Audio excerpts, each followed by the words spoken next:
I thought this one was kind of funny. This is no relation, but you'll know what I mean when I read this. Former hair band guitarist turned politician wrote an update to Pennsylvania's state anthem. What do you think? So you can play it. I can't play it on this live stream because it could shut my live stream down, but this is why I say it's no relation. Pennsylvania Congressman Russ Diamond once played a guitar for a hair band called Bashful. Never heard of them. And honestly, they weren't bad as far as hair bands go. I guess this is their video. There he is. But since then, Russ Diamond has gotten himself a haircut and become respectable. It takes a haircut to become respectable, I guess.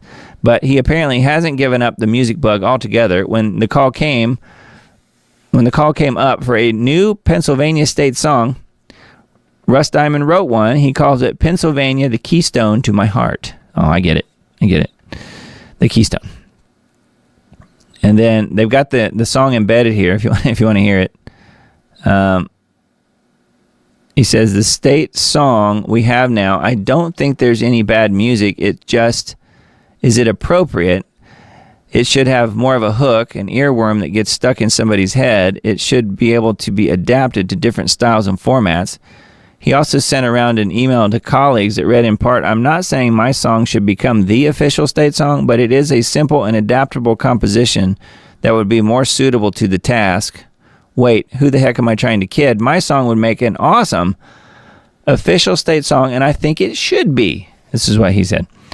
It's good to see he's kept his humility as a state representative. His colleagues have been non-committal. And it says State Representative Eddie Day Pashinsky, who also is apparently a rocker and still performing, said, I like his song.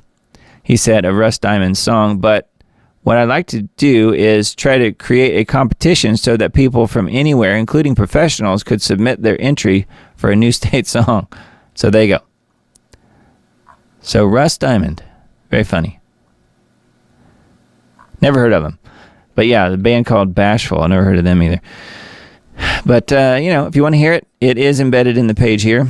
And my guess is it's probably no good. Just a thought. But yeah, I guess we could do a music critique of it at some point, but I probably won't remember that it's even there, but it's something we could look at. I've had some folks do a few requests, I guess, here and there, talking about bring back the music live streams that we do the critiques on, and we may do that. So I've got a conversation with some friends of mine coming up this next week about that, so I will definitely report back on those live streams if we were to resume those.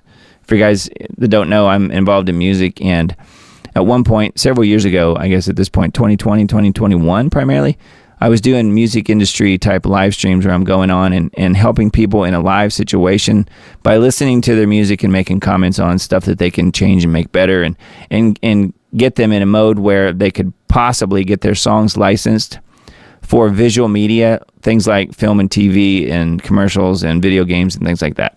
Because that's some of the stuff that I do day to day. So anyway, we'll come back to that later. But I just wanted to mention Russ Diamond's song. I thought that was really funny.